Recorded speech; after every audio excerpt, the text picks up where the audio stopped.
I'm Gary Einerson. I played basketball at UW-Platteville for John Barth from 1957 to 1961. I had the opportunity to play with 8 Hall of Famers down there, and I played during a time that was known as a decade of champions. We won 5 championships in 9 years. I played with some really great basketball players, and surrounding myself with people like that who were also wonderful guys. And we carry that legacy to this day in terms of the way we get along and still try to get together periodically. And the John Barth Foundation breakfast on Saturday morning of State Boys Tournament is a good example of continuing that relationship. And this will be the 50th year that we've done this. Although we have, as a group, met even longer than that, but we became established about 50 years ago. Enjoy it very, very much. Enjoy getting back to visit my old buddies and find out what's happening with them over the years. My brother played for John starting in about 1950. Although I hadn't met him, I was a younger brother of a player, so I was at the games and I saw him function and operate and coach. Probably met him maybe toward my junior year in high school when I was planning on going to Platteville. I never had to think about that. It was automatic. I was just going to do that, partly because of the influence my brother had on me. And he was an excellent basketball player also. And he talked to me a lot about playing down there and the importance of playing for John Barth, and told me, hey, he's going to yell at you, and he's going to do it a lot early on, and there will come a time in your career where he'll stop yelling. And if that happens, one of 2 things has occurred. Either he's given up on you or you've made it. He did. First 2 years, he was pretty merciless. But by the time I reached my junior year, the yelling had pretty much stopped, because I think I'd gotten into the groove he wanted me to be in and reached the point that he felt I should be. He is a master at getting the most out of the least. So he made champions out of us. And really, sometimes it was very difficult. Between the lines from 4 to 6 every night was hell, but it was paradise beyond that. We enjoyed being around him, and he was a very enjoyable person to be around. But he coached hard, and he coached well. Taught me many, many things, not only about basketball, but least of all about basketball actually, but about perseverance, gutting it out, not giving up, never saying can't. That was not allowed at all in practice. You say it once and you were on the bench. You never said, I don't believe I can do it. You just did it. And that carried over, I think, into everyday life, the future of all of us who played for John, because in life you're going to run into those circumstances where you can't give up. You have to keep fighting through problems, whether they be physical, mental, emotional, on your job or with family. And perseverance was something he insisted on, and we produced because of him. I'm Phil Carmen, and I've been pretty active with John Barth and his family for years. I'm an attorney in Platteville, Wisconsin. I've been practicing for a long time. I've just retired, but I've been involved with John as growing up, knowing his family and knowing John as a player, and then after that as a good friend. And with the John Barth Foundation, we've been very close as a group ever since then. Kind of grew up knowing the Barths. I knew where they lived.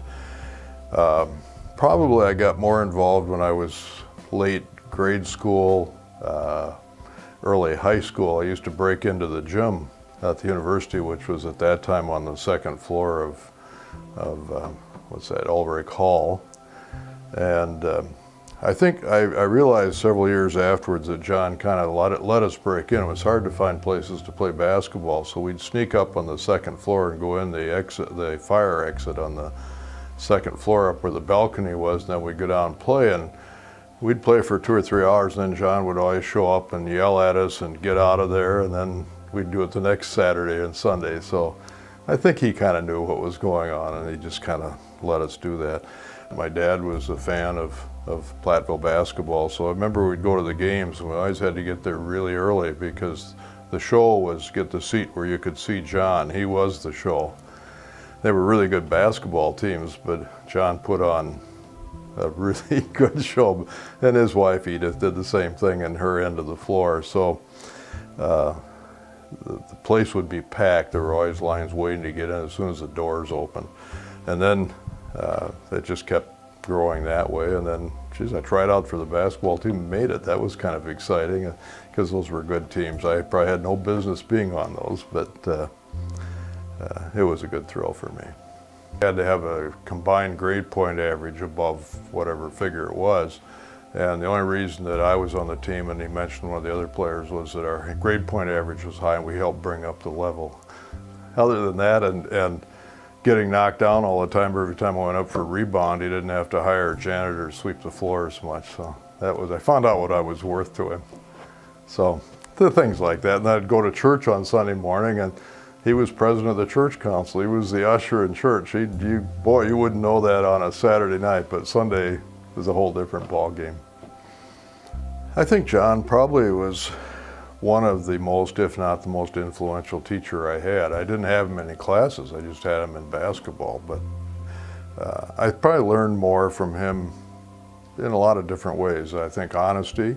I think seeing that he had expectations that I had to live up to as a basketball player, that hard work would pay off, and it did. And then being very upfront with people. He wasn't afraid to tell people what he was thinking about what they were doing or what they should do. And those are things that I think I've been able to carry forward ever since then. If you can see and talk to the guys that are still left that John had as students and he had as players, that this loyalty to each other as well as to John, it's just something that's very special. I've been told by people that went to other universities in the state university system that there isn't anything quite like this anywhere else. He stressed time after time after time the importance of teaching. He said, that's your professional vocation. Your avocation is coaching. That should come second. The important thing is what you do in the classroom and what you do for those kids off the basketball court or football field. It just gives me a tremendous amount of satisfaction to see these young people who kind of light up when they come to the banquet, come to the breakfast, and they can tell they're super appreciative. I grew up in Mount Horeb, and so our family, in memory of my mother and dad, have a scholarship going to a student from Mount Horeb who will be attending or is attending UW-Platteville. So we're fortunate to have people who are willing to go into their pockets and help us sustain our program, and we hope that we go on for a long, long time. My name is Leah Mason, and I will be studying criminal justice and the sciences at UW-Platteville. I've always been interested in them, I guess. All of my high school career I've taken science classes, and I'm in AP Bio this year. I would like to thank the Anderson family for giving me this scholarship. I've heard that the first year of college is very hard, and this will cut back on my tuition and help me financially. I feel good about the Barth breakfast being in the 50th year, in as much as I consider myself one of the founders. Actually, the idea of having a foundation was generated from the fact that there was probably, back in the early 60s, we would come down for a state tournament. We were coaching, we meaning many of the guys I played with, and we'd get together just socially, informally. We did that for 2 or 3 years and finally decided to invite John, and did. And as the tournament in Madison got bigger and the time to meet got smaller, he suggested we have a breakfast and invite everybody back that we could think of, mostly by word of mouth. That evolved into to a corporation we incorporated in 1982, although we had been an organization prior to that. But ever since that, we have met every Saturday morning of state boys basketball tournament, meet at 9 o'clock and breakfast in a nice program.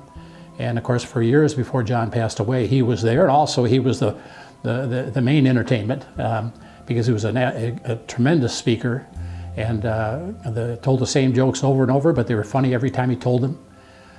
He exaggerated quite a bit about our skill levels, not his, but ours, and many of us had him back for athletic banquets to speak. And he was very generous in his complimentary approach to his former players and what they've done in life. He also stressed the importance of family and community and being involved. Everything that you should tell a young man or a woman, he did. And it wears off. It wears on you, and you eventually embrace it. And actually, without even thinking about it, you pursue that type of lifestyle.